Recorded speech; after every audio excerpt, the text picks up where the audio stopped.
હવે તમે પણ છે ને આ રીતની કંઈક મોટી મોટી હાઈ રાઇઝ બિલ્ડિંગોમાં રહીને થાકી ગયા હોય, એટલે કે એમ્યુનિટીઝનો શોખ હશે ને, એટલે અમુક જ્યારે આપણે રાજકોટમાં કલ્ચર આવ્યું ને ત્યારે બધા આવી મોટી મોટી હાઈ રાઇઝમાં મલ્ટિપલ વિંગ્સ હોય, 250-300 ફ્લેટ હોય અને નાનકડી જગ્યામાં એમ્યુનિટીઝ આપેલી હોય ત્યાં રહેવા ગયેલા છે. પરંતુ અમુક ટાઈમ પછી એ લોકો પસ્તાણા છે, કંટાળીએ ગયા છે, કારણ કે બિલ્ડિંગ મેન્ટેનન્સ ના થઈ શકે, પ્રોપરલી મેન્ટેન ના થઈ શકે, એ વસ્તુ જે પણ આપણે મળી હોય પ્રોપર યુઝેબલ ના થઈ શકે.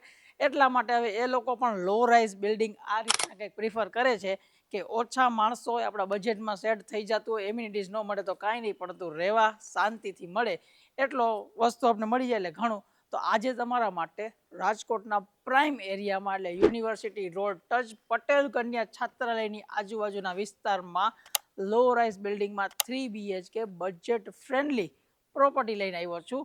એ પણ પ્રાઇમ એરિયો છે, પ્રાઇમ લોકેશન છે ને લિમિટેડ યુનિટ, એક માળે એક જ ફ્લેટ રહેવાનો છે, એટલે કાંઈ એવી ઝંઝટ નથી થવાની બિલ્ડિંગ મેન્ટેન કરવાની કે આ બધું. અને ડેવલપરે જ ઘણી બધી વસ્તુનું ધ્યાન રાખેલું છે કે જેથી તમારી બિલ્ડિંગની મેન્ટેનન્સ કોસ્ટ ઘણી નીચી આવી જશે. આ રીતનું તમે જોયું ને રીતનું બિલ્ડિંગનું કાંઈક એલિવેશન રહેવાનું છે અને લોકેશનનું મેં તમને કહી દીધું, પણ હજી એકવાર તમને એક રોડ બતાવી દો. પહેલાં તો આપણો પ્રોજેક્ટ રહ્યો ને એ લાસ્ટમાં છે, આખો મોટો વાઇડ રોડ મળશે ને આ બાજુથી આખું પેક થઈ જશે, એટલે તમને પાછો આ બિલ્ડિંગમાં મેન એક કહીને યુએસપી 3 બાજુથી ઓપન રહેવાનું છે આપણું આ બિલ્ડિંગ, આગળ પાછળ બધેથી હવા ઉજાસ ફ્લેટમાં એટલો જોરદાર આપવામાં આવેલો છે કે એમાં તમારે કાંઈ નહીં ઘટે અને પાછો બજેટમાં છે. એટલે કે જો 50 થી 60 લાખના બજેટમાં રાજકોટના પ્રાઇમ એરિયામાં ફ્લેટ જોતા હોય 3 BHK, એ પણ 800 કાર્પેટ ઉપરનો, તો આ તમારા માટે બેટર ઓપ્શન છે. તો કઈ રીતે લેશો, શું પ્લાન છે, બધું આજના વિડીયોમાં ડિસ્કસ કરીએ. ચાલો શરૂ કરીએ. લોકેશનની હજી એકવાર વાત કરું તો અહીંયાથી યુનિવર્સિટી રોડ 2 મિનિટના અંતરે ધોળકિયા સ્કૂલ છે, પટેલ કન્યા છાત્રાલય છે, આ બાજુ ઘણા બધા સારા સારા સાધુ વાસવાણી રોડની બધા આમ કહીને તો આમ ટચમાં આવી જાય છે ને એ રીતનું આપણું લોકેશન છે. 5 જ ફ્લેટ, 5 માળ પર ફ્લોર, એક જ ફ્લેટ જોવા મળશે. આ મેન ગેટ રહેવાનું છે ને આ સાઇઝનું કંઈક પાર્કિંગ તમને જોવા મળશે. નીચે આપણે કહીને તો આપણા ઓલા ચોકીદાર છે કે આપણું જે સાર સંભાળ મેન્ટેનન્સ રાખતા હોય એ ભાઈને રહેવા માટેનો એ લોકોનો રૂમ અહીંયા આપણે નીચે ડેવલપ એ લોકોને કરી દીધો છે.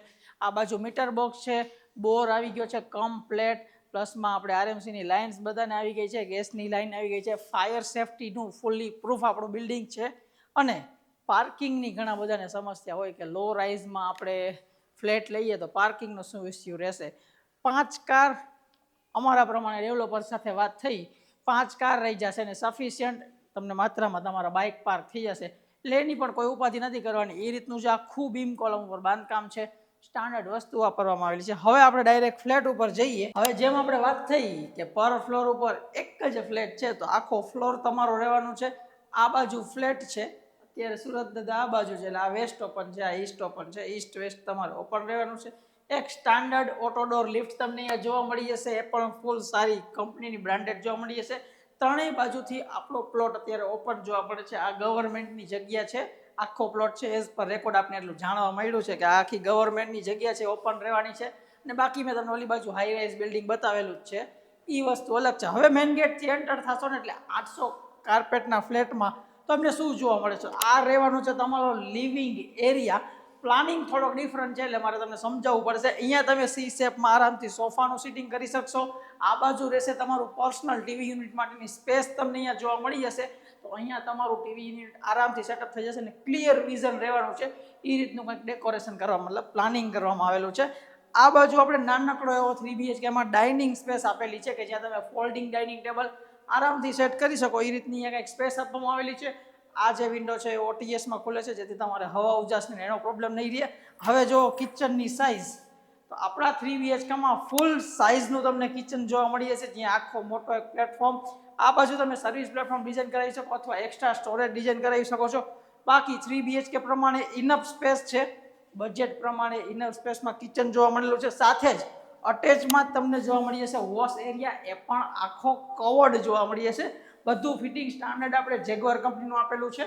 અને વોશ એરિયામાં પણ તમે જોઈ શકો છો કે આ વસ્તુ રહી ને એક વિન્ડો આપેલી છે જેથી તમને ઓટીએસ અને હવા ઉજાસ બે વસ્તુ મળી રહી. અને આ બાજુ પણ અત્યારે ઓપન પ્લોટ છે અને કિચનના સ્ટોરેજની ચિંતા ના કરો, કારણ કે આપણે આપેલો છે અહીંયા આટલી મોટી સાઇઝમાં સ્ટોરેજ એરિયા કે જેને તમે એઝ પર પૂજા રૂમ તરીકે પણ કન્સિડર કરી શકો છો.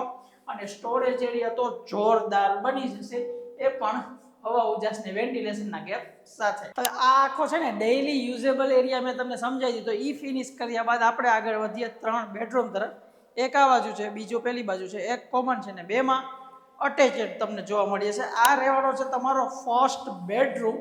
કાર્પેટ પ્રમાણે બેડરૂમની સાઇઝ ઇનફ રહેવાની છે. એમાં આ બેડરૂમની તો એ ખાસિયત છે કે રૂમ સાઇઝ તમને પ્રોપર વાપરવા મળશે. આ જ રહેવાની છે તમારી રૂમ સાઇઝ. તમે અહીંયા બેડ ડિઝાઇન કરી શકો છો, બાકી આજુબાજુ જગ્યાનો તમે તમારી રીતે યુઝ કરી શકો છો. બાકી એનું અટેચ ટોયલેટ બાથરૂમ તમે જો કેટલી મોટી સાઇઝમાં અહીંયા આપેલું છે. આ રહ્યો તમારો શાવર એરિયા, આ તમારો ડ્રાય એરિયા, તમારું વોશ બેસિન તમને અહીંયા જોવા મળી જશે. તો પણ આમ કહે તો સારી એવી સ્પેસ તમને જોવા મળે છે આપણા આ અટેચ ટોયલેટ બાથરૂમમાં. અને જે આખો સ્પેસ છે કે જે તમને રૂમથી આખો અલગ જ જોવા મળશે, જ્યાં તમે વોર્ડરોબ ડિઝાઇન કરાવી શકો છો કે જેથી શું થશે કે આ રૂમની સ્પેસ તમને એક્ઝેક્ટ અલગથી વાપરવા મળશે. અને વોકિંગ વોર્ડરોબ અટેચ ટોયલેટ બાથરૂમની એક્ઝેક્ટ બાજુમાં જોવા મળી જશે. અને એની પાછળ જોરદાર મોટી વિન્ડો આપેલી છે કે જ્યાંથી તમે જોઈ શકો છો કે લાઇટિંગ ને એર વેન્ટિલેશન કેટલું જોરદાર જોવા મળે છે. બાકી વાત કરીએ તો સામેના 2 રૂમ આ બાજુ આવતા રહ્યો. અહીંયા પણ મસ્ત મજાનું આપણે કહીએ ને માર્બલનું આપેલું છે. આમ કહીએ ને 12 હાથ કહેવાય આપણે આને. એ રીતના બધા અલગ અલગ ડિઝાઇન કરવામાં આવેલા છે. બે બાજુ એક રૂમ છે, પરંતુ 3 BHK ની રિક્વાયરમેન્ટને ધ્યાનમાં રાખીને એક કોમન આપવામાં આવેલું છે. બધા જેગવારના ફિટિંગ. આ તમારો ડ્રાય એરિયા, શાવર એરિયા અને અહીંયા વોશ એરિયા તમને જોવા મળી જાય, મતલબ વોશ બેસિન કહેવાય. આ તમારો બીજો રૂમ રહેવાનો છે જે રોડ સાઈડનો રહેવાનો છે, જ્યાં આપણે આગળ બિલ્ડિંગનું એલિવેશન દેખાય એની રીતે વોર્ડરોબ માટેની સ્પેસ અહીંયા જોવા મળી જશે. આ રૂમ થોડોક નાનકડો છે ક્રોસ વેન્ટિલેશન માટે. આ બાજુ સ્ટેન્ડિંગ બાલ્કની અને આ બાજુ એક તમને બીજી વિન્ડો અહીંયા જોવા મળી જશે, જેથી કે આ રૂમમાં સૌથી વધારે ડે ટાઈમમાં લાઇટિંગ આવે છે. એની સામેની બાજુ ત્રીજો બેડરૂમ ફૂલ સાઇઝમાં રોડ વ્યૂ જ રહેવાનો છે તમારો, સેમ એઝ ઇટ ઇઝ. તમને વોર્ડરોબ માટેની પૂરી સ્પેસ મળે છે કે જે રૂમમાં કન્સિડર નથી થતી, આપણે હમ્પ સાથે અંદર લીધેલી છે. બાકી પ્રોપર રૂમની સાઇઝ જોવા મળી જશે. આ તમારું ત્રીજું અટેચડ ટોયલેટ બાથરૂમ ફૂલ સાઇઝમાં. અને આ કંઈક વ્યૂ રહેવાનો છે અહીંયાથી આપણા આગળના બિલ્ડિંગનો, જ્યાં મોટો ફ્રન્ટમાં રોડ જોવા મળી જશે.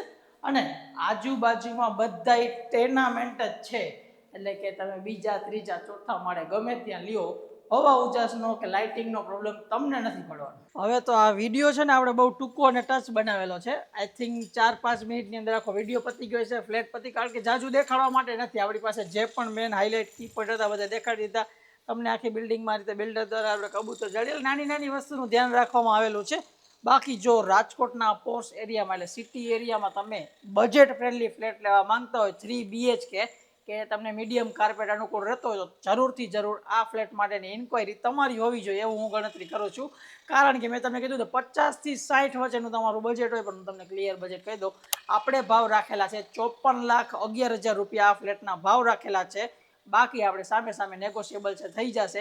એટલે જરૂરથી જરૂર તમે જો આ બજેટમાં આવા લોકેશન ઉપર ફ્લેટ માટેની ઇન્ક્વાયરી કરતા હોય તો આજે સ્ક્રીન ઉપર નંબર આપી દઉં છું, ગૃહ નિર્માણ રિયાલિટીનો કોલ કરજો તમે. 5 યુનિટ બાકી છે, પર ફ્લોર 1 જ યુનિટ, અને બિલ્ડિંગ રેડી થયું હજી એને 1 થી 1.5 મહિનો થયો છે. એટલે એકદમ બ્રાન્ડ ન્યૂ કન્સ્ટ્રક્શન તમને જોવા મળી જશે. બાકી જો વિડીયો પસંદ આવ્યો હોય, આપણું કામ પસંદ આવ્યું હોય તો તમારે શું કરવાનું, ચેનલને સબસ્ક્રાઇબ કરવાની, વિડીયોને લાઇક કરવાનો, તમારા ફ્રેન્ડ્સ અને ફેમિલી સાથે શેર કરવાનું એ ભૂલતા નહીં. આપણે મળશું આપણા નવા વિડીયોમાં. ત્યાં સુધી જય હિન્દ.